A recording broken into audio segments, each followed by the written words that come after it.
હવે આવ્યા ગદ્દા જશે ને બેલ જશા.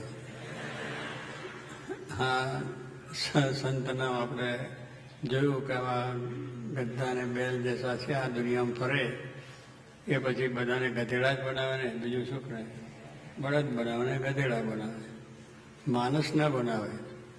આવા જે હોય છે, કારણ કે પોતામાં એકેય ગુણ સારો ન હોય, બસ ખાવું ને મજા કરવાની.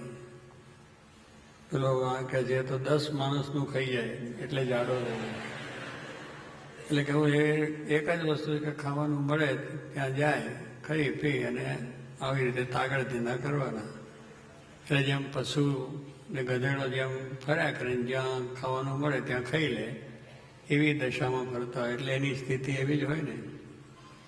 એટલે સંત આ સંત નથી એમ. સંતની વ્યાખ્યા સંતનો મન જુદું હોય છે કે સંતને તો હંમેશા ભગવાન સાથેનું ધ્યાન હોય અને એકબીજાના પ્રત્યેનો પ્રેમ વધે, એકબીજાને ભગવાનમાં એ જ થાય. એ રીતે આ તો નહીં કથા, નહીં વાર્તા, નહીં કીર્તન, નહીં ભજન, અલગ નિરંજન કરવાનું, બીજું કંઈ નહીં. અને લોકોને છેતરવાના, લોકોને આ રીતે કરવાના. એવા આ જગતમાં સંતો છે, એને માટે આ એક સંવાદ કર્યો કે આ જગતમાં સંત આવા છે. હવે એની પાસે સ્વામી કે આપણે જઈએ તો આપણું શું કંઈ કલ્યાણ થાય? કશું થાય નહીં. એને જમાડીએ તે પણ જાય, ખાધું જે હરામીએ. નિષ્કાળ સ્વામી લખ્યું છે કે એને જમાડો ને તે પણ જાય. પેલા ભાઈએ જમાડ્યું સારું, પણ ઘાસ ને પેલી પાવાનું એ જે ગધેડા ખાતા હોય એ બધું થાય. તો એ જમાડવામાં જો આપણે બેસાડીએ તો એ પૂર્ણ પણ જતું રહે. એવું નિષ્કાળ સ્વામી લખ્યું. જે જમાડીએ, જેના અંતરમાં કામ, ક્રોધ, લોભ, મોહ, મમતા, શક્તિ, એનાથી એની લાય પડતી જ હોય કે ક્યાં મળે ને કેવી રીતે કહીને શું થયું, ખાવાની, પીવાની, ઉદર પોષણ અને શિસ્તના આશક્તિઓ.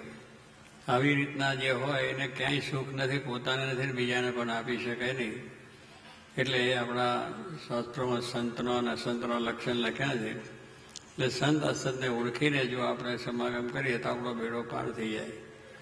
ભગવાન સ્વામિનારાયણ પૃથ્વી પર આવ્યા એટલે જ એવા એક સંત લાવ્યા કે જે આ જગતના કલ્યાણ માટેના સાક્ષાત ગુણાત્યાન સ્વામી અને બધા બીજા સંતો છે એને પણ મહારાજે એવી આજ્ઞા કરી. એટલે સર્વ પ્રકારે નિષ્પૃહ, કોઈ જાતનું વ્યસન નહીં, કોઈ જાતનું દૂષણ નહીં, કોઈ પ્રકારે મોઢામાંથી ગાળ બોલવાની નહીં, કોઈનું અપમાન નહીં, કોઈનો તિરસ્કાર નહીં, સહન કરવું, સહનશીલતા રાખવી, સાધુતા, નમ્રતા, વિવેક, વિનય અને અખંડ ભગવાનનું ભજન કરે ને કરાવે, કથા વાર્તા કરે. અને ખાવા માટેના પણ એ ફોંફો નહીં કે ચાલો સારામાં સારી સગવડ છે અને અહીં સારું ખાવાનું મળે, એવું નહીં. મારી ઈચ્છાથી જે વખત જે મળે એનાથી પોતાનું નિર્વાહ કરતા આવા સંતો મહારાજે કર્યા. શાસ્ત્રી મહારાજ, જોગી મહારાજ એવા સંત હતા. તો એનાથી લાખો માણસો ભગવાનને માર્ગે ચાલ્યા, ભગવાનમાં શ્રદ્ધા થઈ, ધર્મ નિયમનું પાલન થયું અને સર્વ પ્રકારે સુખિયા થયા. એટલે કહ્યું છે કે સંત એવા હોય કે જે હંમેશા લોકોનું કલ્યાણને જ ઈચ્છતા હોય, લોકોને ભગવાનનું ભજન થાય એવી જ વાત એમની પાસે હોય. એમની પાસે કોઈ નિંદા, કોટલી, અભાવ, અવગુણની વાત હોય પણ નહીં. જોગી મહારાજ પણ આપણે કહેતા કોઈનો અવગુણ લેવો ને અભાવ લેવો નહીં, ફલાનો આવો છે, ઢીકનો આવો છે, આવી બધી ભટકૂટ કર્યામાંથી આપણને શું ફાયદો? લોકોની નિંદા, કુટલી કે અવગુણ અભાવ કરવાથી આપણને કંઈ ફાયદો નથી. ઉલટો આપણામાં એ બધા અવગુણો આવે, બીજાના દોષ જોયા કરો તો તમારા દોષ ઊભા થઈ જાય. પણ આપણામાં દોષો છે એને ટાળવા પ્રયત્ન કરો, બીજાના જોવું નહીં. કારણ કે આપણે આપણા કલ્યાણ માટે આવ્યા છીએ. તો આપણું કલ્યાણ કેમ થાય એનો વિચાર હંમેશા કરો. તો કલ્યાણ તો મહારાજની આજ્ઞા, ઉપાસના અને સમસુહૃદભાવ એકતાની જે સ્વામી વાત કરી છે એ રીતે આપણું જીવન હોય કે પહેલું આપણે અહીંયા આવીએ છીએ શા માટે?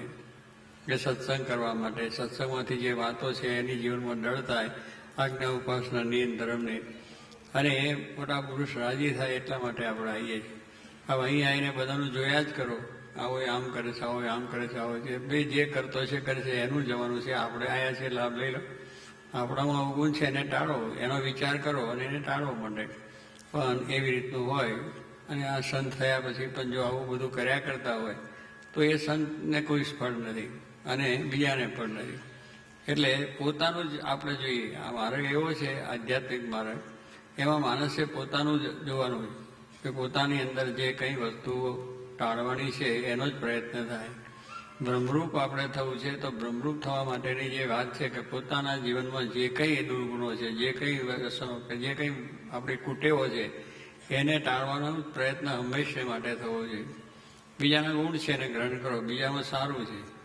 દરેક માણસમાં અવગુણ તો છે, પણ 100માંથી 1 ગુણ તો એને હશે. એ એનો કંઈ સેવાનો હશે, ભક્તિનો હશે, બીજું હશે, ત્રીજું હશે, માળા ફેરો હશે, કંઈક પણ એવો સારો ગુણ એક હશે. પણ માણસને પેલા 99 દેખાય, એક સારું ના દેખાય. કારણ સારું જોવાની ટેવ નથી પાડી આપણી. તો સારું ટેવ પાડે કોણ? સંત. જોગી મહારાજ જેવા સંત મળે તો આપણને સારું જોવાની વાત કરે, આપણા અવગુણો જોવાની વાત કરે, અવગુણ ટાળવાની પણ વાત કરે. પણ આવા હોય તો ના હોય તો ઊભું કરી આવે, કાં તો ગાંજો ચડાવે, તલમો ચડાવે, ફૂંકાવે, બીડો પીએ, ગુટખા ખાય, બધું કર્યા કરે. એટલે ના હોય એ વ્યસન આપણામાં આવે, ના હોય એવા દુર્ગુણ આપણા અંદર આવે. પણ આવા સંત મળે તો જે છે એને કાઢે અને સર્વ પ્રકારે સુખ્યા મળે.